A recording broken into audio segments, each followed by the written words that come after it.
Let's see.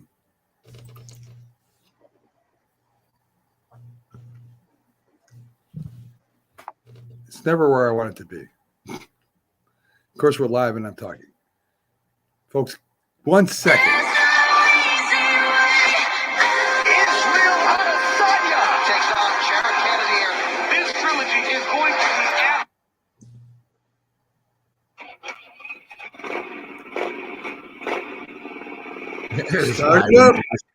Start it up. Welcome, everybody. Good morning. This is Keith Engle with Mac McGrath, and this is Start It Up on Northeast Streaming Sports. How is everybody today? How are you, Mac? I'm doing great, Keith. A little discombobulated this morning, but that's nothing new. Nothing new, trust me.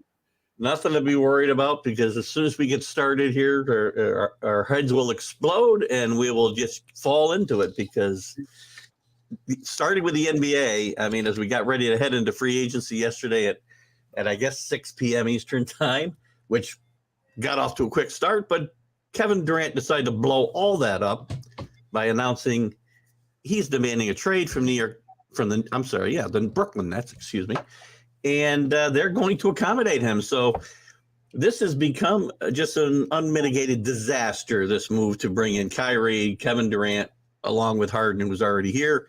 They will all be gone, because this will also lead to Kyrie Irving being traded as well. There's no way he stays.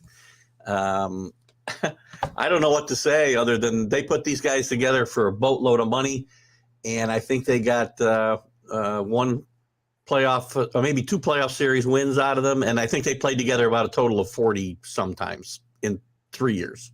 Can I jump on that? Can I jump on this real quick? You can. I'm very, very disappointed in Durant. Durant had a chance here to really become a leader, which he is not. Had a chance to put a team together, a competitive team together with some young guys and Kyrie and maybe Simmons, and he didn't want to do that. He's the type of player that wants to be, on a team that's going to win so that he can play in the playoffs, instead of trying to set some kind of legacy for himself. Right now, to me, you can't count him in the top 10 players of all time. Shooters, yes. Players, not so much. Kevin McHale took a back seat to Larry Bird, and he stayed with him. Kareem, one of the greatest scorers of all time, kind of took a back seat to Magic when he went there, and, he stayed with him. And same thing with Scottie Pippen with Michael Jordan, right? I mean, Scottie Pippen's one of the best players of all time, but took the back seat to Jordan so that they could build a team and win championships. And right now, to me, Durant is just a big baby. We can debate this another time, but I have to throw Scottie Pippen out of your conversation, because anybody who sits on the bench and won't go in for the last play because it's not called for him, I can't call unselfish. But that's a story for another day. Durant, you're right. I mean, he wants to be looked at as a leader, but he has not been. The only team he really led were the Oklahoma Thunder, and they went to a finals, but they didn't win anything. He went to Golden State. He wasn't the leader in Golden State. He was a leader here, and it all fell apart and partly because of him. I do this a lot. I blame Kyrie for all the Nets problems, but Kevin Durant wasn't on the court enough, especially with the other two guys. When he's out there, he's still and healthy. I think he's still the best player in the NBA, but is he the best leader, the best team player? Absolutely not. Now, and the rumors are that he'll be Phoenix is one of the possible landing spots. And hey, Chris Paul, Booker just signs up with a new extension. Pretty good place to go and not have to be the man again. And maybe win an NBA championship, because the Phoenix Suns have it all together. They're missing one thing. Maybe it's Kevin Durant. And just because he's the guy who put you over the top doesn't mean he's the guy that led you there. Right. The thing is, he signs a 3-year contract and only plays 2 years. I would, something, if I was the Nets, I would want that year back, because they said, okay, no problem. We'll sign you. Take the year off. You're back for year 2 and 3. And Durant took the money for all 3 years, but he didn't play 3 years. Yeah. Well, the Nets, look, at this is a mess and they got to start over, but they can probably get a pretty good, unlike Kyrie, they'll probably get a pretty good haul for Durant. Now, what they don't, they have said they will accommodate his request. That doesn't mean they're going to trade him wherever he wants to go, because the Nets are going to get the best deal they can get. He wants to get to Phoenix, or he wants to get to Miami. He may not get to one of those places. He might end up in, New Orleans. I don't know, because the Nets have got to get what they can get. They've got a total rebuild on their hands now. I agree. Because Ben Simmons is going to be the one guy left standing here, and left standing is, I have to use that term loosely because he doesn't stand a lot. Did you see him at a WNBA game? He was sitting there watching the game, and the announcer said, "Well, Ben Simmons will not go on the court either today." So I was kind of laughing. It was a real cool comment. So. Yeah, if he's at a sporting event, one of the things you probably least have to be worried about is him rushing the court or anything, because I don't think he wants to be anywhere near a court. So anyway, Kevin Durant notwithstanding, a very big day in the world of the NBA with some re-signings, some new signings. The Knicks get their guy, and Rose is. There's still more work to be done here, but getting Brunson in here, I believe 4 years, $104 million. Is he the answer? I don't know. The guy didn't become a full-time starter until just past December. He had a real good season this year, had a great run through the playoffs, helped carry the Mavs. I mean, he had some good players around him, obviously. But even with their big star out in the early rounds, he stepped up and scored 40 and 38 points. He had a really good year this year. And he's a young guy. He's 25 years old. He's been a winner, 2 championships at Villanova. Hopefully this works out the way that the Knicks wanted to, because they need a point guard desperately, and they moved heaven and earth to make this happen. So once again, Leon Rose has put himself out there where this works, or probably we're going to have a whole new regime in New York next year. I agree. I definitely agree. I think, listen, Keith, I think Brunson with Barrett, and the rest of the Knicks they have there is a very competitive team. I think they'll be better than last year, no doubt. Yeah, maybe they need a big man center, maybe a shooting guard. Their work's not done yet, that's for sure. Yeah, and no, there's more work to do. There's some people they got to move out, and they'll still be active in free agency. And they did sign a center yesterday. They still have to sign Mitchell Robinson if they want to keep him.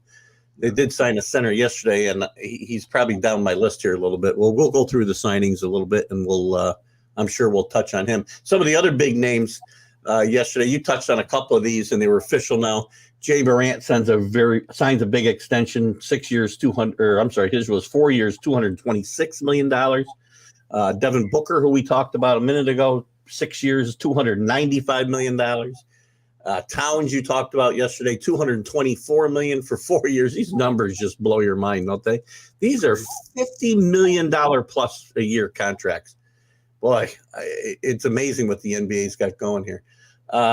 Surprisingly, Gary Payton III leaves the Warriors, where he really rejuvenated his career. I thought he might stay with the Warriors, keep that together. He signed a 3-year deal with the Blazers.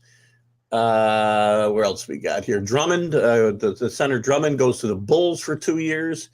And there is so much more that we'll run down here real quick. We talked about Gary Payton. We talked about Nikolai Jokic signs a huge extension, 5 years, $264 million.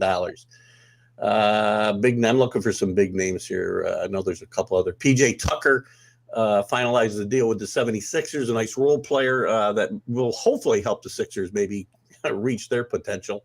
We talked about the other day, everybody needs a guy like that. And they get theirs. The Nets did re-sign a couple of their free agents, and Nick Claxton and one other. Patty Mills was the other one. Going down the list here, lots of action, man. Chris Boucher resigns. He does return to the Raptors for $32.2 million for next on a 3-year deal. What else we got? We got somebody else. Oh, Bobby Portis, we talked about yesterday, being a key cog in that Milwaukee Buck team. He resigns, which is a good sign for them, and because he does a lot of that dirty work. Bradley Beal, who opted out yesterday, signs a huge contract, the max contract he could get with Washington. these deals, though, the Bradley Beals going to Washington deals, they look good for Bradley Beal, and the fans get excited. But what else are you going to put around him when you're paying him $50 million a year on not a good basketball team? What else we got here? Kevin Durant, we already talked about, obviously.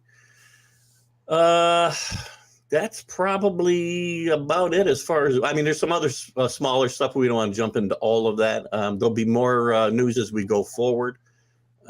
Interestingly enough, one of the guys that the Nets were talking about getting back from Phoenix in this potential trade for Durant was Miles Bridges, who was arrested Wednesday on a domestic dispute charge, a domestic violence charge. So, the Nets might be jumping into the fire here if they start making some moves without paying close attention to what kind of personalities they're bringing in. They already went down that road once with, or more than once, but they don't want to have another Kyrie distraction on their hands, whatever they do in this next move. That's it, I think, for now. I mean, obviously we'll be talking about this for weeks to come because there'll be trades coming now on top of these free agent moves. But lots. The Pistons did release Kemba Walker, by the way. Yes, they did. They didn't take much time getting that done. So lots going on around the world of the NBA and lots to follow as we go forward. I agree. There's going to be more coming down the pipe as the weeks come ahead. There's plenty of time in this process here. So there should be a couple of the big names coming out. And maybe some very good players, and that's the key, I think, to every team. You have your superstar, but you got to have some very good players around them to pick them up, and the chemistry's got to be there. As we saw with the Nets, it wasn't, and wherever Durant goes or wherever Kyrie goes, who knows if the chemistry is going to be right there too. So it's very interesting to me to see what they're doing in different places, and some teams need those big superstars like the Knicks to kind of post them up a little bit more, and some really don't. And I think the appeal to the fans and the appeal to the to getting maybe more money flowing through their teams, to me, has got to take a back seat. Just to touch one last time on Durant and leadership in these situations, and people get on LeBron for his moving on to teams with a better chance to win and whatnot. But I will tell you this much: every team, in my mind at least, every team LeBron has moved to, whether it be Miami, back to Cleveland, out to LA, maybe back to Cleveland again, he's been the leader on those teams and been the guy who led them to championships. Agreed. I mean, he goes in there and he takes over because they know how great he is, right? So they're going to kind of relinquish, as Dwayne Wade did, one of the greatest basketball players to play. He kind of took a backseat to LeBron while he was there. Yeah. So it's very interesting. So in the NFL, there's really not that much news, but I do got a kind of a offset story for that. Of course, Deshaun Watson is, it's over. We're going to find out what happened, and we're probably going to get an appeal from Deshaun Watson, but that won't go too far as it goes to Goodell's desk. Now, a lot of people are reporting that the NFL at least wants 1 year. I think Deshaun Watson's lawyer would go with that, and Deshaun Watson would. I think it's a lot more than that, Keith. They said at least 1 year. I think that if that was true, Deshaun Watson would have been already cleared to go. That we would have got the results. I think there's a little bit more to it than that. Otherwise, I think. Go ahead. I didn't mean to interrupt you. No, that's right. I'm probably going to repeat myself. I just think there's a little bit more behind the scenes that we don't know about yet. Yeah, I think so too. I mean, the original reports were that they were going to look for an indefinite suspension, and if they were holding that as their leverage, which they have the right to do, and I still think I'll stand by my prediction when this all started that he'll never play again in the NFL. I still think that'll happen. Wow, that would be something. Yeah, and if this, like you said, if they had that and they said, listen, we're holding this over your head, take the year and go away.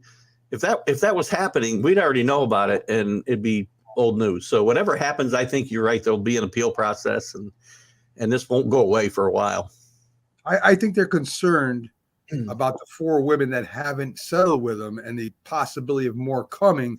I think that's what they're concerned about, because they interviewed the 4 women that did not take the deal, and they said their stories were pretty captivating. So we'll see what happens. I really believe. I don't know if your prediction is true or not, that's a heck of a hot take. But it's a little bit more severe than what they're reporting right now.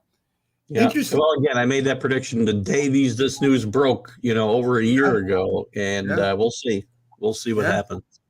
Interesting flag football, Keith. I mean, we don't, I've watched it once in a while. We kind of, the NFL is becoming more a flag football team, so maybe they'll enter really. That's next.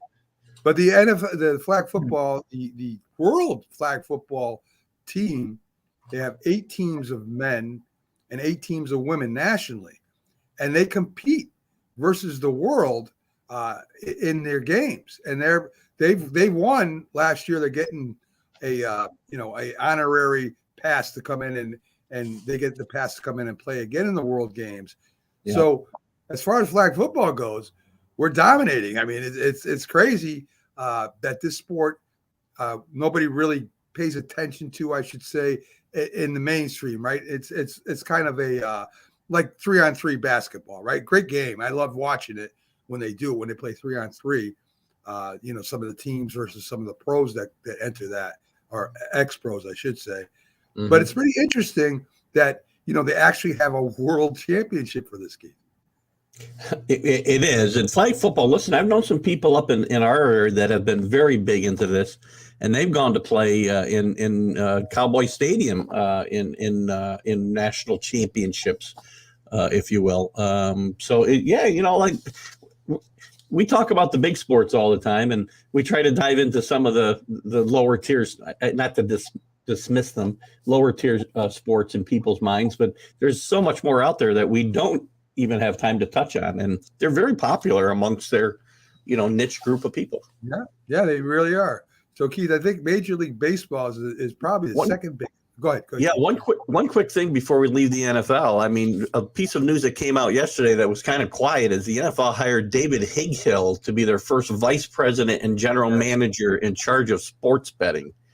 Yes. This is still something that I'm so concerned about as far as in sports in general, that this is a potential quagmire that could pop up at some point. I mean, the way that every league has embedded themselves or put themselves in bed with these sports betting apps.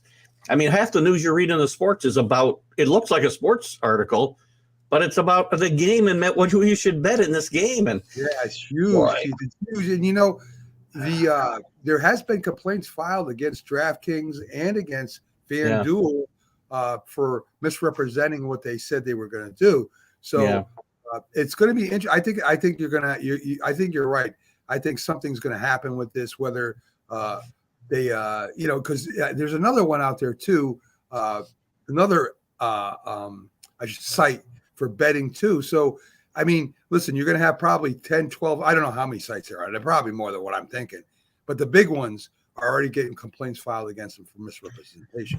Yeah. And look at these leagues and teams can manipulate things, whether it's injury reports or whatever it might be. We know how bad the NFL is with for just the NFL to use as an example of accurately reporting people's health.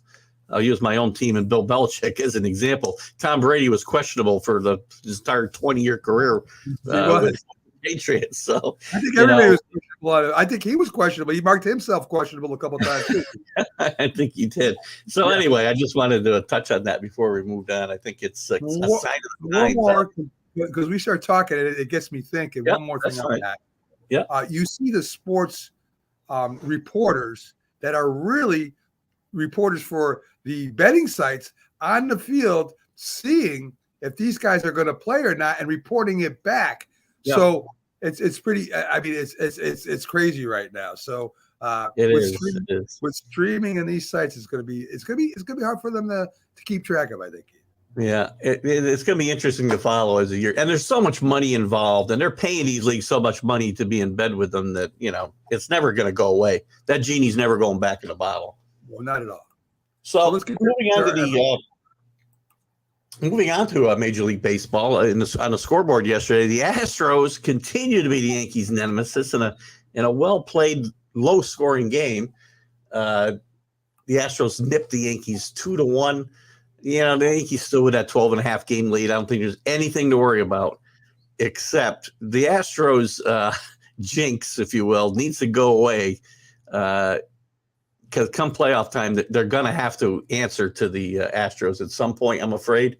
And the Yankees need to overcome their demons when it comes to this. They got a well-pitched game out of Severino yesterday. Interesting play yesterday in that game, by the way, as Tucker for Kyle Tucker for the Astros was on third base, and Severino had trouble with his earpiece as far as the pitch calling now. And as he's turning his back and trying to fix it, Tucker tries to steal home. And somehow, I have no idea how Severino was able to kind of manipulate. He had his hat in his hand. He's trying to figure this thing out in his ear, and he was able to throw him out at home plate. So, that was a close play. I don't know if he was really out or not. When I looked at the play, it looked like he might have got a piece of home before he got tagged. But anyway, the fact that he even made it a close play to me was good with all that was going on. I mean, geez. I was watching that kid like, what are you doing, dude? Get out of your ear. He's the guy on third, man.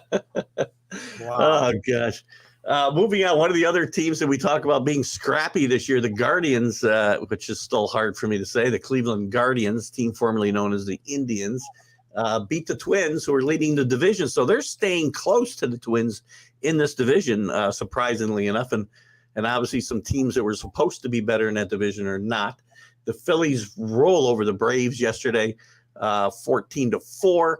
The Pirates and Brewers, the Brewers are so up and down this year. I still like this team, but such great pitching. They just need another bat at the deadline.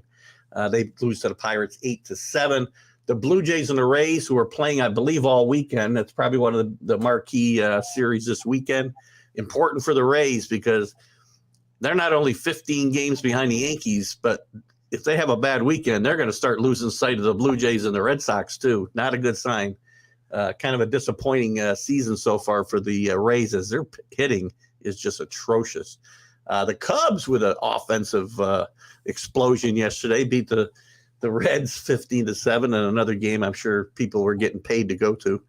The Mariners beat the A's 8-6, and the big news in Oakland is the state of California is apparently going to approve a new waterfront stadium for the A's, about $128 million or something like that. I don't have the exact, it's probably more than that.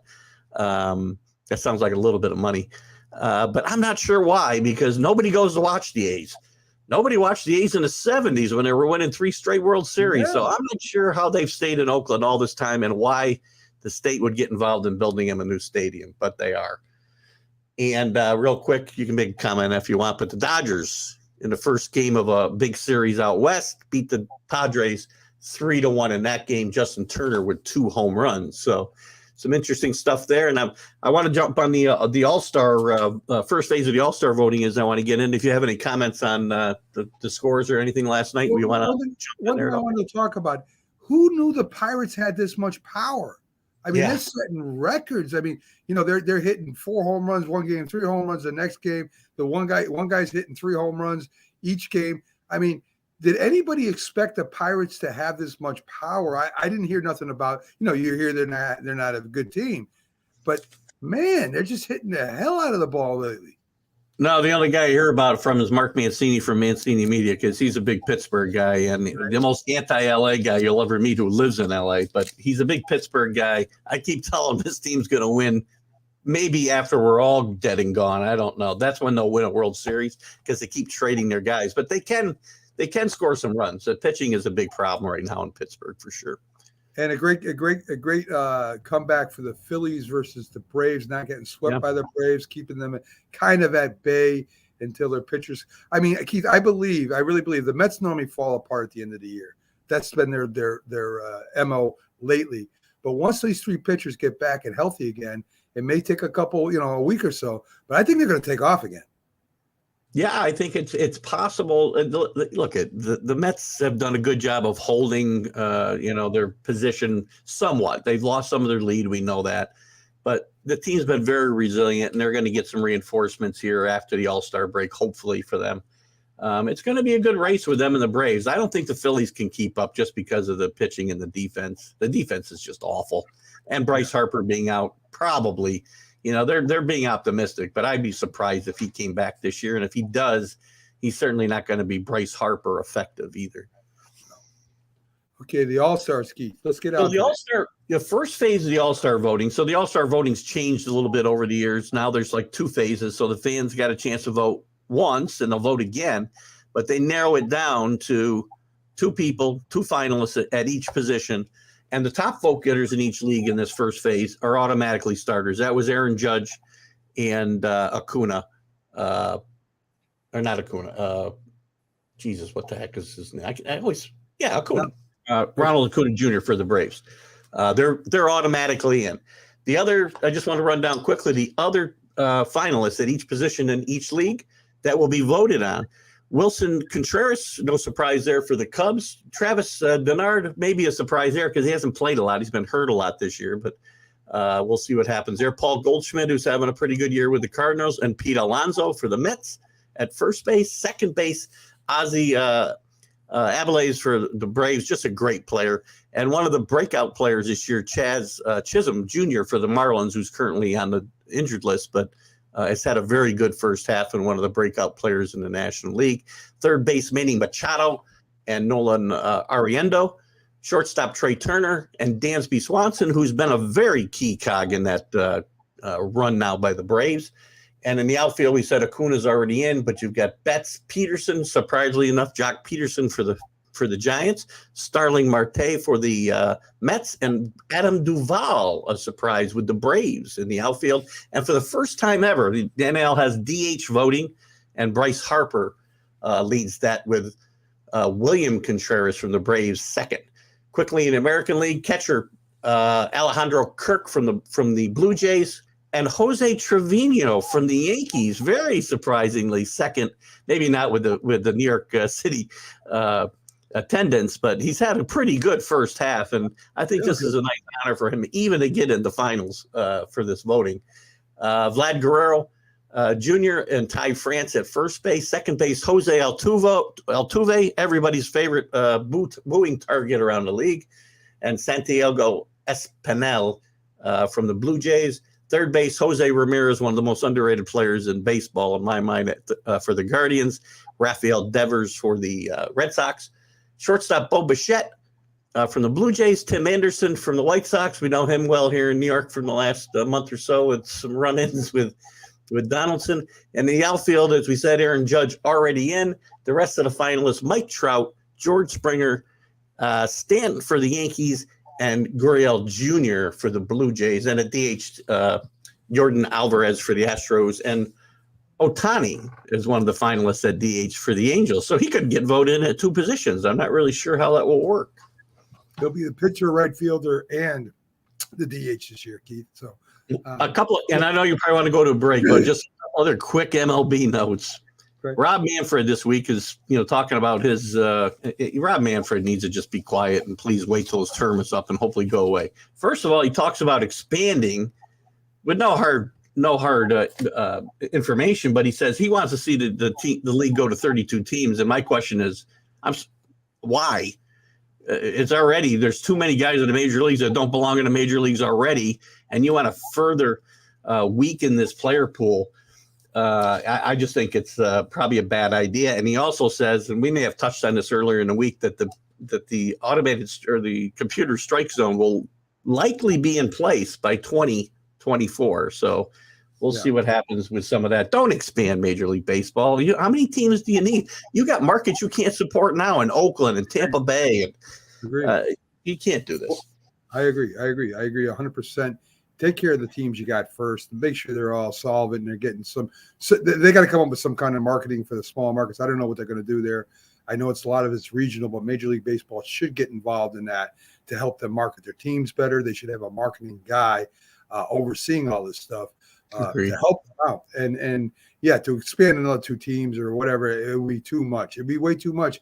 I've talked about in the past, Keith, maybe having another league challenge them in a market where they get some of the southern teams that don't have baseball in there, and maybe bringing in the Mexicans and the Cubans and maybe being able to have another league down there to challenge them, because there are some great teams in Cuba, Mexico, in the Bahamas that play really good baseball and may give they've given the Major League All-Stars fits sometimes. So I think that maybe, the NFL has been challenged before. The NBA, not really. But why not challenge Major League Baseball? Let's see what happens. I think it would be a great idea. It would make them, I think it would make them more active in what they're doing as far as helping out teams and players. So, who knows? Maybe one day that will happen. A lot of money would need to be raised, that's for sure. Oh no, there's no doubt. Maybe we'll put Donald Trump in charge of that. Who knows? Sorry, folks. Things on his mind. Yeah, I think he has a couple things on his mind right now. We'll do a couple quick audio commercials for you as you watch me and Keith's beautiful faces, listening to it as well as you are. Let's start off with our whole promo. You don't see it, but it's our first promo as a Northeast Streaming Sports. Some great music behind it, showing all the shows. So let's bring that up and play the audio on that. Oh, Lord. Maybe we can describe the pictures they should be seeing. Yeah, we could. It starts off with hockey, folks. To let you know.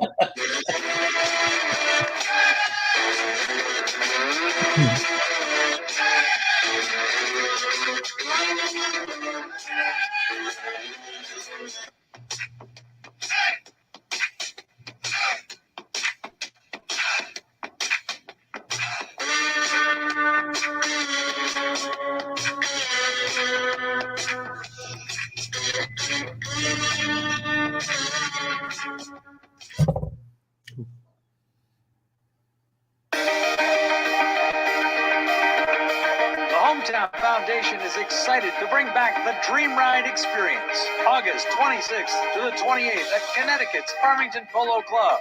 Join us in celebrating the accomplishments of our Dream Riders while enjoying live music, a car and motorcycle show, family fun zone, pet adoptions, canine demonstrations, the Fireman's Chili Cook-Off, and much, much more. Get your tickets today. So there you go, folks. Dream Ride is our big one that we support sponsor.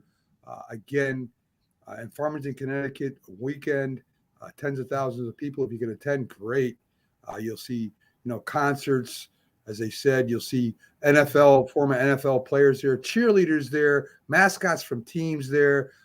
It's a great, huge event.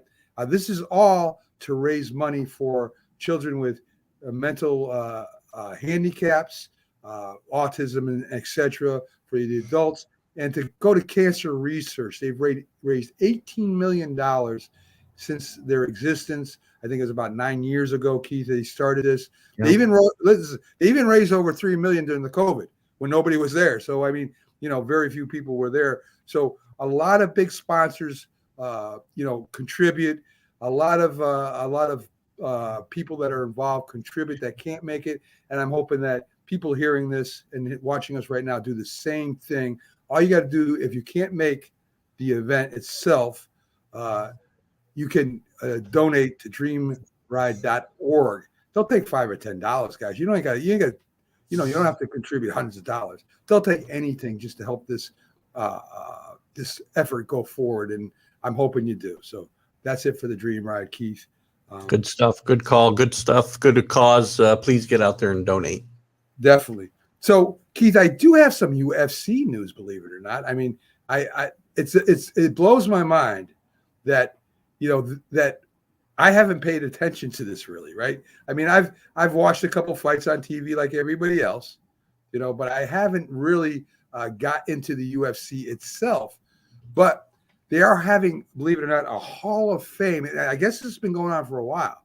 They have some Hall of Fame inductees going into the Hall of Fame. I'm going to try and pronounce this. Khabib Nurmagomedov, light heavyweight. I give him my best shot. Daniel Cormier, very easy to pronounce. Thank you. The heavyweight inductee. And they have a featherweight going into Cub Watson. So hopefully I pronounced that right too. But anyway, they have 3 members going in this year as part of the induction. A lot of these fighters are training other fighters or being involved with the UFC as they, continue on in their lives. So, hey, listen, I'm going to check it out, man. I'm going to check out the UFC more. I'm going to watch more fights if I can when it's not pay-per-view. And I've seen some. They're brutal, Keith. They're brutal fights.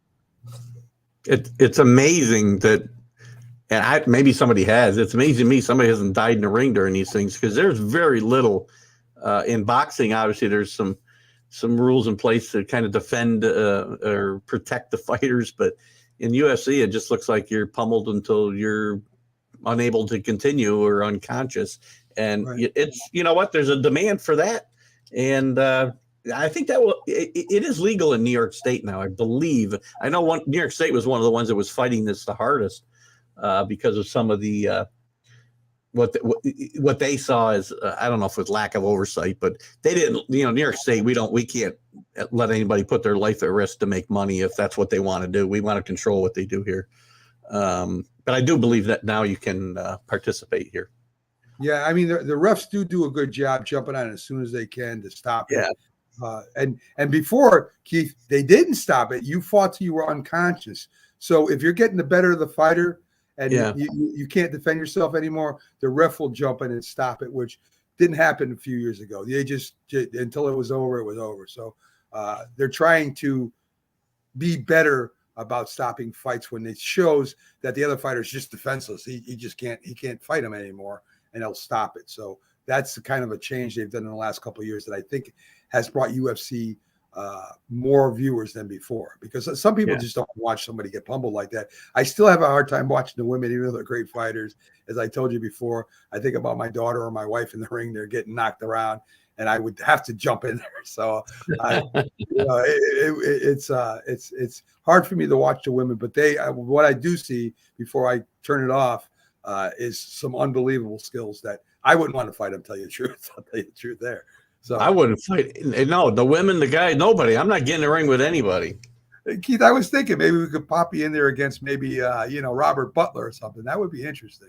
Maybe I'd take my chance with Robert. I don't know. Robert looks like he might be scrappy beneath that suit and tie. I don't know. I think so too. I think he is too. He puts on a facade that he's very, very nice. I think he's a tiger. Those are the ones. I've got a pretty stringent rule that I have, Mac, that I only fight very old women or very young children, because I want to give myself every chance to come out on top. Oh my God! I don't think he means that, folks. Don't write the show, please. Only kidding. So you do got some tennis news coming out, Keith. Why don't you tell us a little bit about that? We do have some tennis news. Wimbledon's rolling on very, very smoothly, as it were. Rafael Nadal struggled a little bit yesterday to beat. Speaking of names, I'll be all over the place here with Wimbledon the next few weeks. But Rafael Nadal, the second seed, beats Ricardus Berankis in 4 sets. He struggled a little bit yesterday, but he actually sets a record with his 307th career match win in Grand Slam events. I'm sorry, he's now 4th, I should say, in the rankings of that, which is a pretty good accomplishment. And Rafael Nadal is one of the great players in the history of tennis. And it's funny, I've watched him on tennis court for years and thought, just not, he looks like an angry guy. But I saw a 60 Minutes piece on him here a few months ago at home in Spain. And what a wonderful, engaging guy, great personality. He's great with people.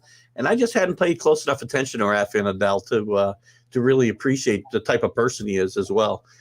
The other news on the men's side, there was one upset yesterday, a couple upsets. Number 12, Diego goes out to Diego Schwartzman. That's an interesting name. To Liam Brody in 5 sets. He was a 12th seed in this tournament. And I believe I had one other. Dennis Shapovalov goes down to Brandon Nakashima in 4 sets yesterday. He was the 13th seed as well. And those were the big news on the men's side. Not a lot of marquee matchups yet. We'll move into those here in the next few weeks or months or however long Wimbledon's going this year. On the women's side, I was looking for some upsets here, and I thought I had one that was Harmony Tan has continued to move on, by the way, in the singles side. That's kind of the bigger news there, the 115th seed. It gets confusing because of the time difference. Look, there's matches being played already today while we're talking about yesterday's matches. Right. The number one seed, Inga Swiatek, did move on in 3 sets. And I had one upset I wanted to look at, and it is now escaping me. There it is. Number 6, Carolina Pliskova loses to Katie Bolter in 3 sets as well. So Wimbledon moves on, and no big names. Serena's the biggest name out so far, obviously, but with her layoff, I don't know that it was a big surprise to see her go out early in this tournament, maybe in the first round. And Harmony Tan continues to be one of the big stories early on in this tournament. Yeah, Nadal is not the best at Wimbledon. He's better he's the best clay player that I think absolutely. Ever. And I've watched him a couple of times, but again, he's from another country. My United States bias is upset that we don't have any men that are challenging these great tennis players. And you keep forgetting about Coco Gauff, Keith. She won easily. I don't have her on my. Did she win? 11th ranked. She won easily. Her serve and her. In fact, she won on the ace. That's how she went out. Great down at the I'm so. You know what? I missed her entirely because I was looking for a different last name. Sorry, I didn't realize I had the spelling wrong. Right. I mean, I want to call her Coco Crisp, but that's it's already taken. So Coco Gauff, she continues, and this is who I'm rooting for. I mean, Tan's a great story, but she's not American. And I'm sorry that I'm that way. I apologize to everybody in Europe. But I don't have interest in tennis unless my country is really involved, even though you have great tennis players, not taking nothing away from them. But it's frustrating to me, being from a big country like the United States, that we can't get anybody in the top 10 or top 5 in tennis in the world. It drives me out of my mind. So, well, you know what? This is how we keep our reputations as ugly Americans, right? As we only want to root for our own. But exactly. But I kind of agree. And I think one of the reasons is, Mac, is it's such and I think you've had more on the men's side than you have on the women's side over the year, other than the Williams sisters. And they're an aberration because it's usually a higher society people that are getting into tennis at an early enough age to move up those rankings. And if you haven't watched King Richard, I really everybody should watch this movie. It's with Will Smith as Richard Williams, and how he got these girls, Serena and Venus, first of all, involved, and then moved them up through the rankings where all these other people with much more means than he had. It's a very interesting story if you get a chance to watch it. And it's actually a part that Will Smith won an Oscar for right after he slapped Chris Rock at the Oscars. So anyway, that aside, it's a really good story. And if you're a tennis fan, a U.S. tennis fan, I would really recommend you watch this movie. It's very well done and a lot of fun. There's a couple. Coco Gauff is kind of their father. Same kind of story, right? Her father got into it very young, and she took to it, and he's very demanding. And I think you got to be, as a trainer, as a young kid, to be demanding, but she loves it. So, Serena Williams is kind of her hero, and that's a great story. Another great movie to watch is about Arthur Ashe, Keith. I mean, very humble man, first black player to win a major. This guy broke through. He's the one that broke through. So if you got a chance, look at, there's a couple of specials on Arthur Ashe. Check that out too. Great battles with Jimmy Connors back in the day. I came across some videos of Jimmy Connors, but just by accident, jumping around the internet the other day, and I found myself watching clips of him for 45 minutes. It was so much fun to watch. So there's some soccer news in the of course in the news. Nagoma's goal came 6 minutes after teammate Lewis Mergen scored on a penalty kick as they beat let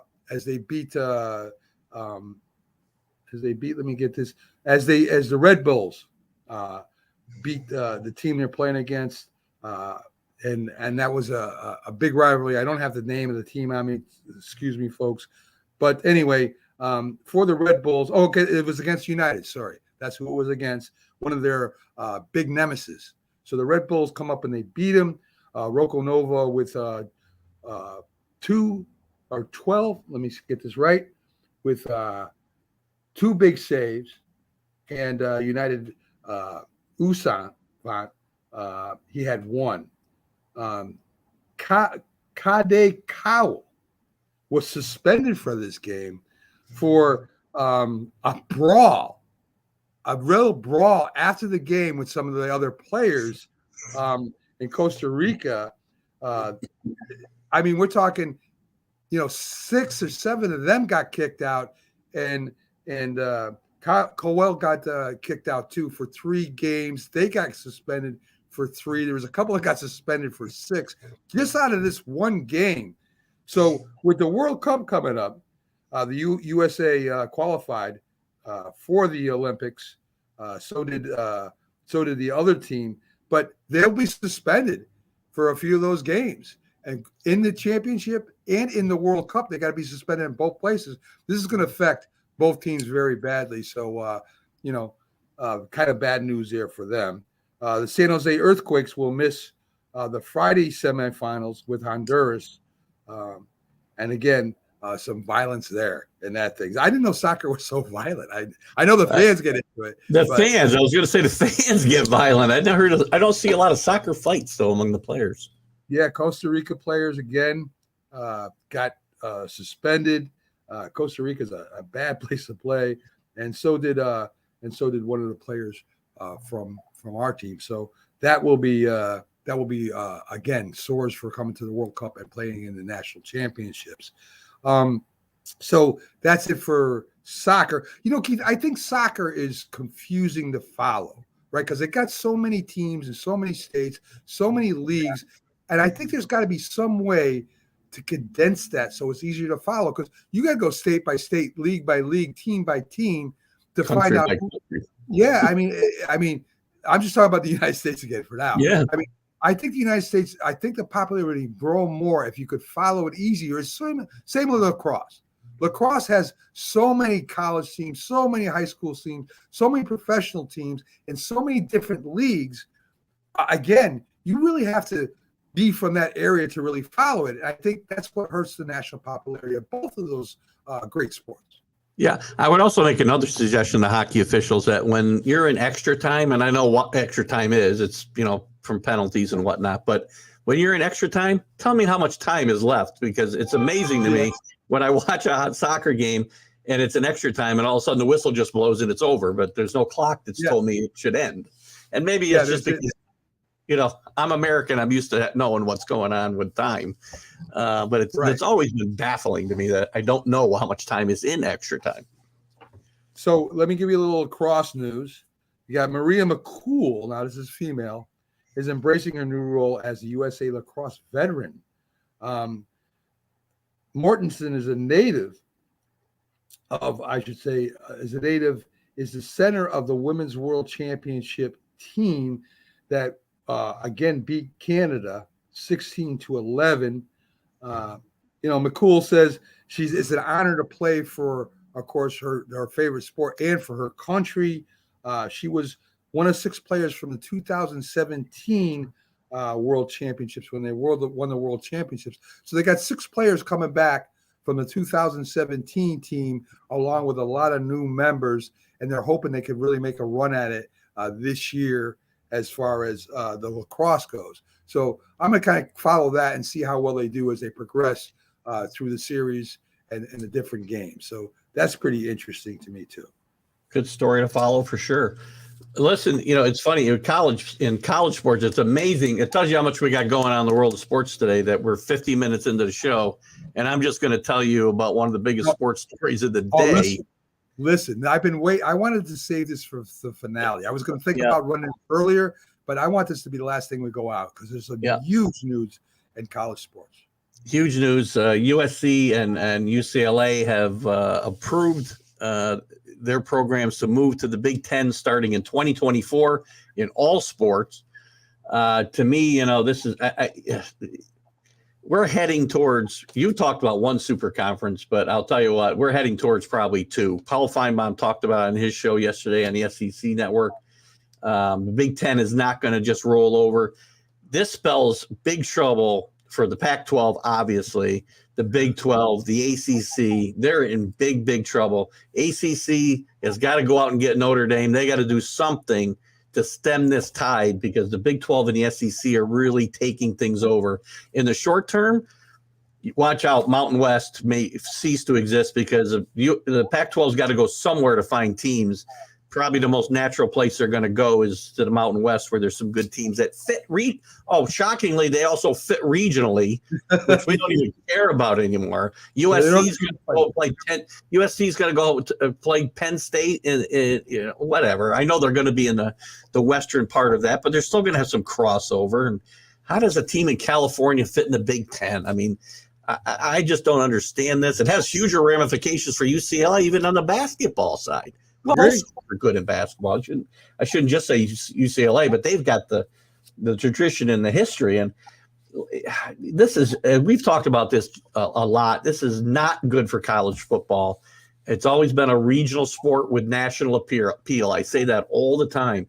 It's the regional part of this that really attracts people.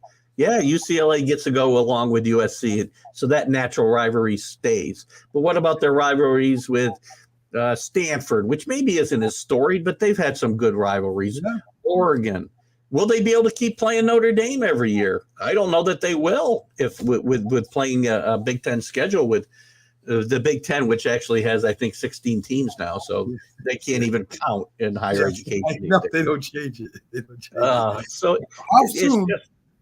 it's just amazing. How soon does Oregon go to the Big Ten? Also, Keith? It's quite possible they would be the next domino. I mean, they could go. It could happen by this time. I'm sure that right now, as we speak, there's more going on. The SEC is liable to respond to this by going after more teams, right? Because they see the Big Ten go in the same direction as them. So now there's going to be a race to get to these other good teams in the ACC. What about Clemson? Right? What about some of these other good teams in the ACC? The good teams that are left in the Big 12. This realignment is totally out of control, and I do think we're heading towards where there's going to be two super conferences and everybody else. And what division? Just to keep me updated, Keith. Which division is Wisconsin playing? Wisconsin plays in the West. Okay, so they would play with USC and UCLA theoretically. I'm assuming. Well, suppose I don't know why Notre Dame's being stubborn, but I kind of understand to a point. But it's time to get together and get in the ACC. What happens if Wisconsin joins the ACC, which is from that area? I doubt that Wisconsin are one of the better programs in the Big Ten is going to bolt for a lesser league at this point. I doubt. I mean, I think a bigger question is if Notre Dame does go to a league, is it the Big Ten or the ACC? For decades, we thought if Notre Dame chose a league, it would be the Big Ten. That would have been a natural fit because they have some rivalry games in the Big Ten. And listen, I just don't know what's going to happen. I think the ACC now is probably shaking in their boots. I'm sure that they're very upset that they shot down the playoff expansion now because. Listen, the Big Ten and the Big Ten and the SEC are liable to dominate this 4-team playoff for a while now, as things stand. Well, coming up in 2024, anyway. Well, I agree. I'm thinking Notre Dame's got to make a decision. I think Minnesota is another team that's got to. I don't know where they're at right now because I lost track of everybody. But Minnesota will be a natural either ACC or. That's it from that area too. If you want to play in your area, hey, you can make new rivalries, Keith. Yeah, they also play in the Western division of the Big Ten right now. That's going to be an interesting. Now that's been the weaker division, and USC has been down for a bit, but them coming in certainly boosts that side of the conference because Lincoln Riley is going to probably turn things around there, if not in year one, then certainly going forward. That's going to be a much better program than it's been in the last decade. So again, just major ramifications on that side of the football or that side of the sport. Also, one other piece of news, not as big, obviously, Iowa, speaking of the Big Ten, managed to keep the number 6 prospect in the 2023 I almost said draft again. You got me saying draft in this thing. In the recruiting class for 2023, an offensive tackle, Caden. I can't read his name here in my writing. So I gotta look. Hold on. He's an offensive tackle, number 6 pick. It's a big deal for them to keep him home in Iowa. And listen, Iowa has had a very consistent program under Kurt Ferentz. They haven't been able to win any Big Ten championships, or they've been to one college football playoff. Good team. But it's a very good, consistent team, and it's going to be interesting to see what happens when you got even a different style of football coming into that western part of that conference. So agree. Listen, Iowa and Iowa State are very solid programs, especially recently. And, hopefully they can get some recruits to keep that going. It's going to be tough. It's going to be confusing, Keith. And when they get the draft there, you will then say, you were right, Mac, all along. Well, the way things are going, I may get on your side sooner or later. Caden Proctor, I thought that's what it said there in front of me, but I wasn't sure, so I didn't say it. That's the kid's name. One other quick story in college sports on the basketball side: former DePaul and NBA standout, former Nick Rod Strickland, is going to be the new head coach at LIU, Long Island University. Obviously out in Long Island, New York, and Rod Strickland was a good player back in the day. So yeah, he was okay. He was solid. He was solid. He definitely was solid. And of course, Proctor is no relationship to Procter and Gamble, so we ain't got to worry about them getting involved in paying him. Folks, that's it for our show today. I hope you enjoyed it. We went over everything we could, bad names and all. We let you in on our audio behind the scenes because it is your personal network. It's Northeast Streaming Sports. Hope you all have a good day, and we'll see you again on Monday. This is a Monday through Friday show. We kind of got yes, 4th of July. So bring your party hats and your flags, and let's have a good time, folks. Have a great day, Keith. Take care, my friend. Have a good weekend, guys.